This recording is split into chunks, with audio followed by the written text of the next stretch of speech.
तो अभी तक हमने देखा कि यहाँ पे जब ताऊजी पूजा कर रहे होते हैं तो पीछे से निडल्स आके लगने लग जाते हैं, लगता है जैसे किसी ने जोरों से फेंके होते हैं।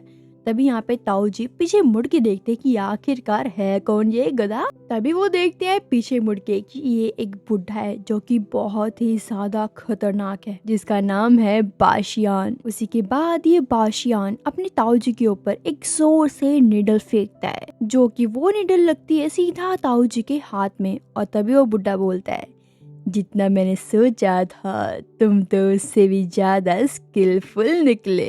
तभी यहाँ पे ये बात सुनकर ताऊजी उसे कहते हैं, अच्छा तो ये बात है, मतलब जरूर मुझ में कोई ना कोई ऐसी बात है, मतलब तारीफ करने लायक, जिसके कारण तुम मुझे ऐसे कह रहे हो, तो फिर तो बढ़िया बात है। लेकिन तभी वो बाशियान बोलता है, चुप हो जाओ, तुम्हें पता है ना कि मैं यहाँ पे क्यों आया हूँ। तभी ताऊजी कहते हैं, तुम उसे नहीं पा पाओगे, वो तुम्हारे हाथ में बिल्कुल नहीं आने वाला। लेकिन तभी यहाँ पे एंट्री होती है एंथनी नाम के एक पर्सन की। अरे भाई वो कहीं और एंट्री मारता है, और जब वो एंट्री मारता है ना तो यहाँ पे लिहुआ आ जाता है और वो उसको एक जोर से किक मारता है, तो वो एंथनी तो गिर जाता है नीचे। दूसरी तरफ हम देखते हैं गाविन, जो कि इस मोहतरमा के हाथों से बहुत बुरी तरीके से पिट रहा होता है। तभी यहाँ पे थक हार के अपना गाविन बोलता है, ठीक है, वैसे भी मैं यहाँ पे नहीं रुकने वाला था। तो वो अपना सूटकेस उठाता है और आगे बढ़ने लग जाता है। लेकिन गाविन के माइंड में तो कुछ और ही चल रहा था कि वो एकदम से सूटकेस को उठाता है और उस मोहतरमा के ऊपर अटैक करने वाला होता है। लेकिन यहाँ पे उस मोहतरमा को यानी कि नैन्यू को कुछ भी नहीं होता, लेकिन उसको गुस्सा जरूर आ जाता है और वो बोलती है, मैंने सोचा था कि मैं तुम्हें छोड़ दूं, लेकिन तुम तो छोड़ने लायक बिल्कुल भी नहीं हो, और तुम्हारी ये जरूरत अब तुम्हें मैं नहीं छोड़ूंगी। ये बात सुनती ही अपना गाविन भागने लग जाता है, लेकिन अपनी मोहतरमा ने एक किक मारी उसको और वो बेचारा नीचे गिर जाता है। नीचे पता है कहाँ, हुआई के रूम में, और वहाँ पे हुआई तो टॉवल में होती है और वो कहती है, आखिरकार तुम दोनों मेरे रूम में क्या कर रहे हो, क्या मुझे बता सकते हो तुम। लेकिन जैसी नैन्यू हुआई को देखती है तो वो उसके ऊपर सीधा अटैक करने के लिए आगे बढ़ती है, लेकिन उसको नहीं पता था वो किससे पंगा ले रही है। तो यहाँ पे हुआई ने उसे एक जोर से किक मारी, बेचारी वहाँ पे तो टब में गिर जाती है। और तभी यहाँ पे अपना गाविन भी उठ जाता है और कहते, सीनियर सच में आपको कुंफू आता है? अरे क्या बात है, आपने पहले क्यों नहीं बचाया मुझे, इसने मुझे बहुत मारा, बहुत ज्यादा। और तभी यहाँ पे नैन्यू को भी गुस्सा आ जाता है और उसके पास इन दोनों में फाइट होने वाली थी और फाइट स्टार्ट भी हो जाती है। लेकिन यहाँ पे अपनी सीनियर नैन्यू पे बहुत ज्यादा भारी पड़ रही होती है, बिकॉज भाई वो तो एक्सपर्ट है, उन्हें काफी एक्सपीरियंस है कैसे फाइट करनी है, तो इसलिए वो उसके ऊपर भारी पड़ रही होती है। और गाविन तो बेचारा ऐसे खड़ा होकर देख रहा था, बस उसको थोड़ी पॉपकॉर्न की जरूरत थी, मतलब फाइट तो बड़ी मस्त चल रही होती है। तो खैर हम आगे देखते हैं। हम देखते हैं यहाँ पे अपने ताऊजी को, जो कि बेचारे काफी दिक्कत में होते हैं, क्योंकि यहाँ पे जो था बाशियान, उसने अपने चचा जी के हाथों में, दोनों के दोनों हाथों में नीडल्स घुसा दिए होते हैं। और ये बाशियान ना मतलब उसके खून से कुछ लिखता है और कहता है, वो तुम्हें बचाने तो आया था, लेकिन वो तो खुद ही मुसीबत में है। उसी के बाद ये बाशियान चचा जी की जो 2 अंगूठियां होती हैं उनको भी अपने पास रख लेता है। खैर उसी के बाद हम देखते हैं यहाँ पे अपनी सीनियर की और नैन्यू की फाइट, जो कि सच में घमासान युद्ध की तरह चल रही होती है, क्योंकि यहाँ पे अपनी सीनियर नैन्यू के ऊपर अभी भी भारी पड़ रही होती है और उसको दे दनादन भाई कपड़ों की तरह धो रही होती है। मजा आ रहा था, क्या मजा आ रहा होता है यार, क्योंकि नैन्यू अब उसको समझ आ चुका होगा कि अब किसी से पंगा लेने से पहले देखना चाहिए भाई कि वो एक्सपर्ट है या नहीं। वो बेचारी तो बहुत ज्यादा सैड हो चुकी होती है। लेकिन तभी यहाँ पे अपनी सीनियर उसको एक जोर से मारती है पंच, उसके बाद वो अपना कोट सा कुछ होता है उसको पहनने लग जाती है। लेकिन यहाँ भी अपना गाविन उनकी तो बहुत सेवा करता है, कभी दूध लेके आता है, कभी चाय लेके आता है, कभी कॉफी, कभी कुछ भाई वो बहुत ज्यादा मतलब शॉक्ड हो चुका था ऊपर से, और ऊपर से बहुत ज्यादा मतलब हैरान था कि यार सीनियर आप इतना अच्छा फाइट कर सकती है, क्या बात है, क्या आप मुझे ट्रेनिंग देंगी। उनका मतलब दिमाग खाने लग जाता है कि क्या आप मुझे ट्रेनिंग देंगी, प्लीज मुझे ट्रेनिंग दो यार, आप बहुत अच्छा फाइट करते हो, बहुत अच्छा, मुझे भी सीखना है, मुझे किसी से पिटना नहीं है। तो ये सब कुछ उनका दिमाग खा रहा होता है, मतलब सीनियर का दिमाग खा रहा होता है।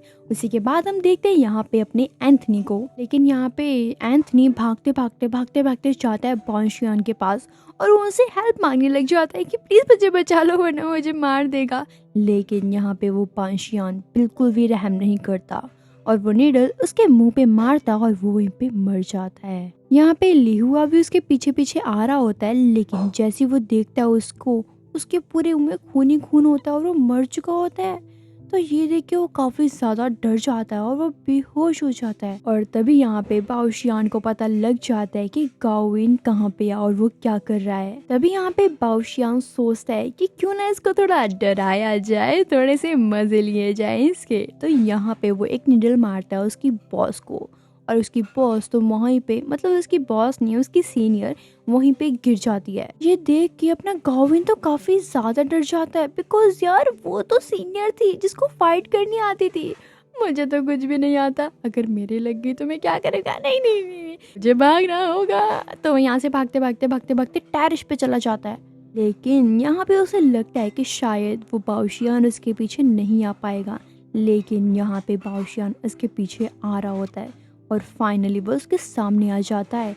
यहाँ पे गाविन तो काफ़ी ज़्यादा डर रहा होता है उसे देख के, लेकिन वो कहता है तुम्हारी ये सारी की सारी शक्ति जो तुम्हारे पास है वो सारी की सारी मैं अपनी तरफ ले लूँगा। और वो तो सच में ऐसा करने लग जाता है और साथ ही साथ यहाँ पे गाविन की सारी शक्ति जैसे ही खत्म हो रही होती है तो यहाँ पे उसके फेस में, उसकी बॉडी में तो काफी ज्यादा चेंजेस आने लग जाते हैं। लाइक ऐसा लगता है जैसे इसकी बॉडी में कुछ है ही नहीं, मतलब बहुत ज्यादा कमजोर सा लगने लग जाता है। लेकिन फिर एकदम से एक धमाका होता है बूम करके। उसके बाद यहाँ पे मतलब बाउशियान से भी बढ़कर कोई आ जाता है जो कि बाउशियान को उठा के फेंक देता है काफी दूर। आखिरकार वो है कौन जो कि बाउशियान से भी ज्यादा ताकतवर है, चलो देखते हैं। तभी यहाँ पे गाविन देखता है कि ये कौन आ गया भाई, इतना बड़ा पर्सन। तभी यहाँ पे बाउशियान फिर से आ जाता है और अपना सिर झुकाने लग जाता है और कहता है प्लीज प्लीज महाराज जी मुझे माफ कर दीजिए, आपके आगे मैं सर झुकाता हूँ, आपसे बढ़कर कोई भी नहीं है, मुझे माफ कर दीजिए। वैसे तो ये सोचने वाली बात है कि आखिरकार ये है कौन। तो ये जानने के लिए हमें जाना होगा 360 साल पहले की दुनिया में, जहाँ पे हम देखते हैं काफी सारी सेना को जो कि अपने सरदार यानी कि अपने राजा का पीछा कर रही होती है एक बहुत बड़ा युद्ध लड़ने के लिए। और हाँ, वो राजा कोई मामूली राजा नहीं था, वो एक ऐसा राजा था जिसके हाथ में था मरना जीना, क्योंकि वो उस सदी का सबसे ताकतवर राजा था। उसके हाथ में था सब कुछ कि फाइट करनी है कि नहीं करनी, किसको जिंदा छोड़ना है और नहीं। और इस राजा को साउथ किंग के नाम से जाना जाता है, मतलब कि जाना जाता था। तो गाइस आई होप आप समझ गए होंगे कि यहाँ पे बाउशियान जिसको सर झुका के उनका मतलब आदर कर रहा है वो कौन है, वो यही है, मतलब साउथ किंग ही है वो। इसी के बाद यहाँ पे साउथ किंग उसे बोलते हैं कि तुम यहाँ से चले जाओ। वो यहाँ पे बाउशियान को ऐसे कहते हैं बिकॉज वो यहाँ पे अपनी जिंदगी की उनसे भीख मांग रहा होता है। लेकिन तभी यहाँ पे गाओविन को कुछ होता है और वो कहते हैं ओह हेलो, तुम तो मुझे खा रहे थे ना, तो तुम मुझे खा क्यों नहीं जाते, तुम मैं से क्यों जा रहे हो। लेकिन तभी बाउशियान कहता है लगता है तुम्हें छोड़ दिया, तुम्हें हजम नहीं हो रहा, तो क्यों ना मैं अपना काम पूरा ही कर लूं। लेकिन तभी यहाँ पे बाउशियान अपनी पूरी बॉडी दिखाता है और उसकी बॉडी में भाई, उसकी बॉडी में मतलब सिर के नीचे का ढांचा तो है ही नहीं, स्केलेटन लग रहा होता है पूरा, लेकिन बस उसके हाथ में थोड़ा मांस होता है और उसके फेस पे और बाकी बॉडी में नहीं होता। और वो जोर से भागते हुए आता है गाओविन को खाने के लिए। लेकिन जैसे ही वो भागते भागते आता है तो यहाँ पे साउथ किंग उसका सिर पकड़ते हैं और बोलते हैं तुम उसको खाना चाहते हो लेकिन तुम उसके लायक नहीं हो अभी। और उसके बाद कुछ ऐसा होता है जो मैंने एक्सपेक्ट भी नहीं किया था, आई होप तुमने भी नहीं किया होगा। बिकॉज यहाँ पे साउथ किंग उसके सिर को पकड़ते हैं और उसकी पूरी बॉडी को पकड़ते हैं और सिर से बॉडी को अलग कर देते हैं। ये सब कुछ देख के तो मुझे थोड़ा डर सा लग रहा है, बहुत अजीब सा लग रहा है। तो यहाँ पे गाओविन का क्या हाल हो रहा होगा। उसके बाद यहाँ पे साउथ किंग गाओविन को कुछ कहने वाले होते हैं, लेकिन तभी उनके पीछे से एक नीडल आती है, लेकिन वो उसको रोक लेते हैं। लेकिन तभी हम देखते हैं यहाँ पे बाउशियान फिर से आ जाता है। उसने यहाँ पे अपने सिर के साथ एंथनी की जो बॉडी थी ना उसको जोड़ लिया होता है और वो सामने आ जाता है। साउथ किंग को कहता है तुम बहुत ज़्यादा कमज़ोर हो चुकी हो साउथ किंग, अब तुम मेरा सामना नहीं कर पाओगे। यहाँ पे बाओशियान की पूरी नज़र होती है गाविन के ऊपर, क्योंकि वो उसे खाना चाहता था। लेकिन यहाँ पे ये सब कुछ देख के गाविन की पूरी फट जाती है। भाई क्यों नहीं फटेगी, जिसको उसने मतलब उसके जो किंग ने उसको मारा था वो फिर से जिंदा हो गया, और वो कह रहा है कि भी कुछ नहीं कर पाएगा, तो इसका मतलब मैं गया। भाई मैं तो गया सच में यार। और क्या लगता है गाइस तुम्हें, सच में वो गया? लग तो रहा है, बिकॉज वो फिर से जिंदा हो गया और वो अपने ही बॉस को कह रहा है कि तुम तो गए। तो क्या होने वाला है आगे ये तो मुझे भी नहीं पता। आगे की एपिसोड्स देखने के लिए एंड अगर आप इसी एपिसोड को कंटिन्यू करना चाहते हो तो मुझे कमेंट में ज़रूर से बताना। और गाइज यार, आप मेरी वीडियोस को ज़रूर देखते नहीं हो, क्यों नहीं देखते? प्लीज़ यार जल्द देखा करो एंड उस पर रिएक्ट करा करो एंड लाइक किया करो, हाइप के बटन पे दबा दिया करो। आई नो सभी के पास आती है, तो प्लीज़ गाइज सपोर्ट करो यार।